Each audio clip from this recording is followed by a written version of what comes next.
Okay, ladies and gentlemen, common factoring example number 2. Find the greatest common factor. Then write the binomial in factored form. Then check your answer by expanding. All right, so factor 10x minus 15. Well, what numerical value are the multiples of 10? Well, 1 and 10 and 2 and 5. What are the numerical multiples of 15? 1 and 15 and 3 and 5. So the largest one that I can think of is 5. So a 5 can come out of both of them. Now this is what I would actually do. I would write 5 on the outside.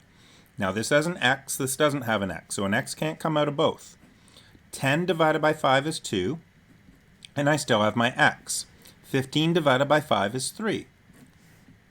And equals, because this equals that. It's not a left-hand side, right-hand side. It's not an equation. I can't move things around. This expression is equivalent to this expression. And this is factored. Now, it said that it wanted me to check it. So I will check it by expanding. So 5 times 2 gives me 10x. 5 times 3, and it's negative, is negative 15. It is the same as what I started with. So this is in factored form. So we're not going to get hung up when we see a question like that. So we're going to factor it. It's in factored form. And this was my check. It equals the same as what I had before. So there we go. We have it an expression. We've put it in factored form. Now if you want, you can put brackets around this 5 if you want. You certainly don't need to. And I won't moving forward. Now, that being said, this is how I'll do a question like this. If you're just starting off and you're having some trouble and you want to put in a few extra steps, then that's perfectly fine. What you'll do is off to the side, take your 10, put it in factors. So 10 and 1 and 10, 2 and 5. So those are your factors of 10. 15, 1 and 15, 3 and 5. You'll notice that they both have the 5. That's the greatest common factor. This is really going to provide a lot of extra work, but it is essentially what's going on here. So I've taken my 10 and broken up into 2 times 5. Here it is here. I've taken my 15. I've broken it up into 3 times 5. Here it is here. You're then going to notice that they have a 5 in common. That is what we call the common factor. We're going to factor it out. So it's on the outside now.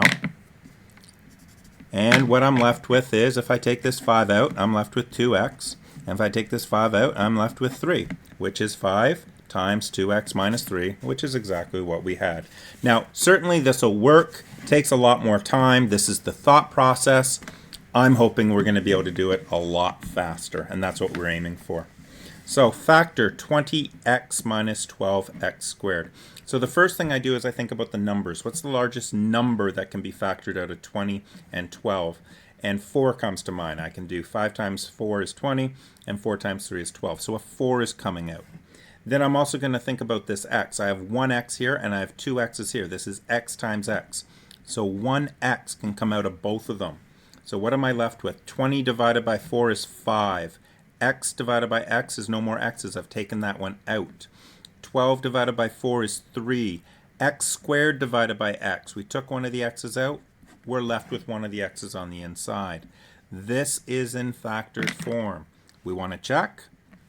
4x times 5 is 20x. 4x times negative 3x is negative 12. X times x is x squared, and it is correct. All right, last one on this page. I've got a negative 3x squared plus 12x. Now, usually when there's a negative in the front, we're going to common factor out a negative. It doesn't always have to happen that way. It won't always be advantageous to us. But in this case, we're going to take a negative 3 and an x out. So negative 3x is coming out on the outside. I put brackets around it because it's a little bit more complex than just the 4x or the 5. I want to make sure that that negative stays with this term. So 3 negative.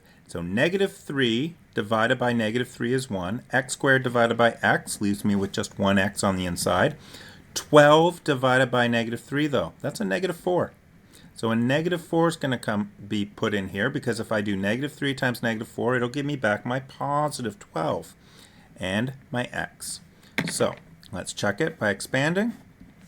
I end up with negative 3x squared plus 12x, and it's where we left off.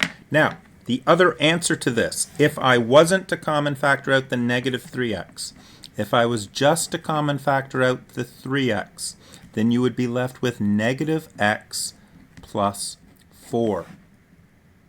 Let's see how that would work. 3x times negative x is negative 3x squared. 3x times 4 is positive 12x, which is what we would have. And this could also be written as all of these are equivalent. 3x times 4 is the positive 12x, negative 3x squared. So it's just these two terms written in an opposite order. So that would look like this, which is no different than the above one, just written in the opposite order. Notice that the negative continued with the 3x squared. The best answer here, the one that we're going to be looking for most often, is here. If we have a negative in front, we're going to want to common factor out the negative. Even though it puts another negative in here sometimes, we want that. All right, let's see what it says over here in the note. Note, these expressions have two terms, which are called, so when they have two terms, we call those expressions factors. All right, there you go. We're going to stop here and we'll go on to example 3.